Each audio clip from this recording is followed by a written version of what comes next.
अस्मद्गुरु समारंभां टीकाकृत्पादमध्यमां श्रीमदाचार्य पर्यन्तां वन्दे गुरु परम्पराम्।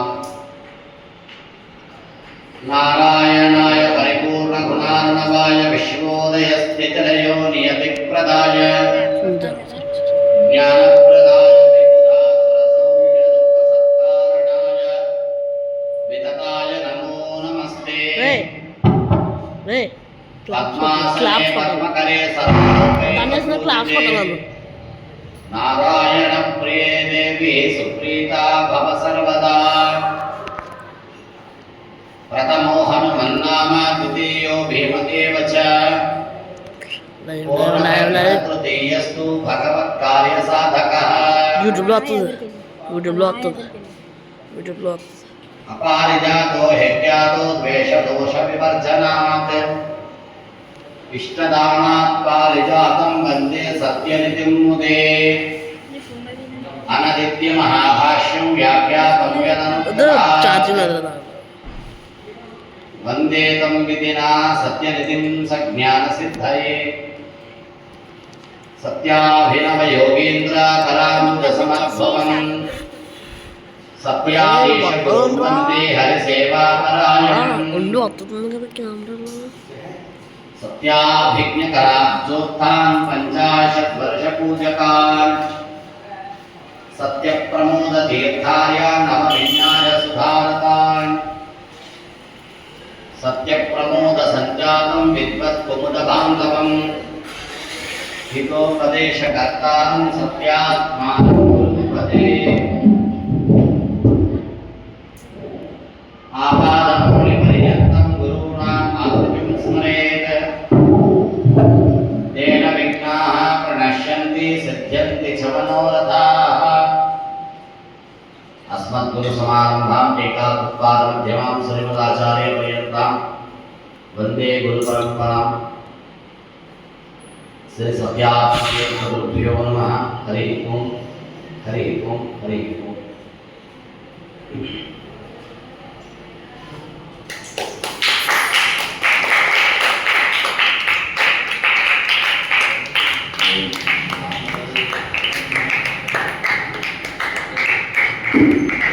భగవద్గీతలో వింటే ఇగో మనం ఇవాళ చేస్తున్నట్టు ఉంటుంది. పాపం ఘంటసాల గారు ఎంతో కష్టపడి ఆయన ఆ యొక్క భగవద్గీతని స్తోత్రంగా చేసి మనందరికీ అందిస్తే ఆయన ఉద్దేశం ఘంటసాల గారు ఏమనుకుంటారంటే ఇది వీళ్ళు రోజు వింటారు, వినడానికి వీలుగా ఉంటుంది, అందుకని నేను ఇస్తున్నాను అని ఆయన ఇస్తే మనం ఇవాళ ఏం చేసామంటే దాన్ని తీసుకుని వెళ్ళి శవం దగ్గర ఒక శవాన్ని తీసుకెళ్ళడానికో లేదా వైకుంఠాలను వెళ్ళేటప్పుడు లేదా కైలాసం వెళ్ళేటప్పుడు అక్కడ ప్లే చేయడానికి ఒక క్యాసెట్ గా పెట్టుకుంటున్నాం తప్ప దానిని విని కృష్ణ పరమాత్మ ఎలా జీవించమని మనకు బోధ చేశాడు, అర్జునుడిని ఉద్దేశంగా పెట్టుకున్న విషయాన్ని మనం పూర్తిగా వదిలిపెట్టేసాం. దాన్ని భగవద్గీత చనిపోయిన వ్యక్తి దగ్గర వినేది కాదు, భగవద్గీత రోజు వినాలి. ఇప్పుడు భగవద్గీతలా వినేస్తే ఏమైనా అర్థమవుతుందా? ఏమీ అర్థం కాదు. ఆ శ్లోకాలు పద్యాలు ఎక్కడే వేశారో అవేమి మనకు అర్థం కావు, అవేమి అర్థం కావు.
కూడా తీసుకొని వెళ్ళారు.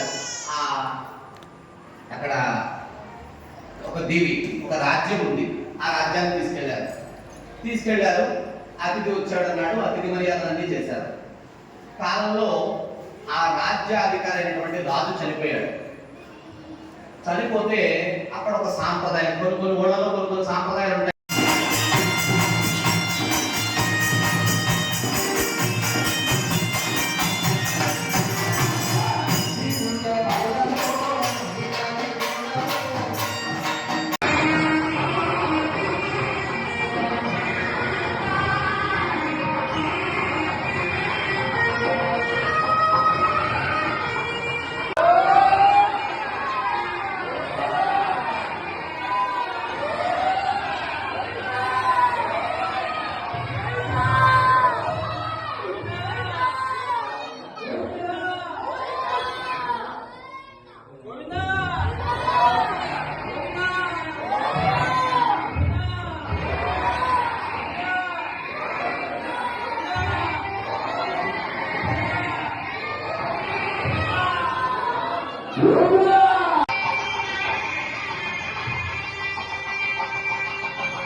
పైన నిలబడిన వాడు చెబితే కింద కూర్చొని డ్రైవ్ చేసేవాడికి వినవడం, ఆ శబ్దంలో వినవడం.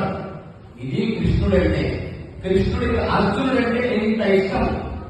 ఆ అర్జునుడిగా అందరూ కూడా తయారైపోవాలి. ఎంత ఇష్టమో తెలుసా? ఇప్పుడు అర్జునుడు రథం రైట్ చెప్పాలనుకో, ఎలా చెప్తాడు? ఆ కృష్ణ కుడి పక్కకు రైట్ సైడ్ తిప్పుకొని ఎలా చెప్పాలి? చెప్పిన వినబడదే. కొన్ని చేతులు చెప్తామంటే చెయ్యి, రెండు చేతులు బాణాలే, బాణాలు కూడా పెట్టడానికి కుదరదు. ఇది కదా కృష్ణ పరమాత్మ అంటే. తను కుడి పక్క రథం తిప్పాలి అనుకున్నప్పుడు తన కుడి కాలుతో కృష్ణుడి డొక్కలు తన్నేవాడు కదా. ఎవరిని తన్నేవాడు? కృష్ణ పరమాత్మని, పరంధాముడని. కృష్ణుడు దాన్ని భరించాడు. మహానుభావుడు. కుడి పక్క డొక్కలు తంటే రథం కుడి పక్క తిప్పేవాడు. ఎడం పక్క తిరగాలి అంటే ఎడం కాలుతో ఎడం డొక్కలు తండేవాడు. తంటే ఎడం పక్క రథసారథి. అప్పుడు ఆ కాలంలో వాడు చెప్పాలంటే అలాగే చెప్పేవారు. కృష్ణ పరమాత్మని కాలుతో తంటే కృష్ణుడు భరించాడు. ఎందుకు భరించాడో తెలుసా? కృష్ణుడు అర్జునుడు అంటే ఇష్టం. అర్జునుడు అంటే ఎందుకు ఇష్టం కృష్ణుడికి? అర్జునుడు సవ్యసాచి.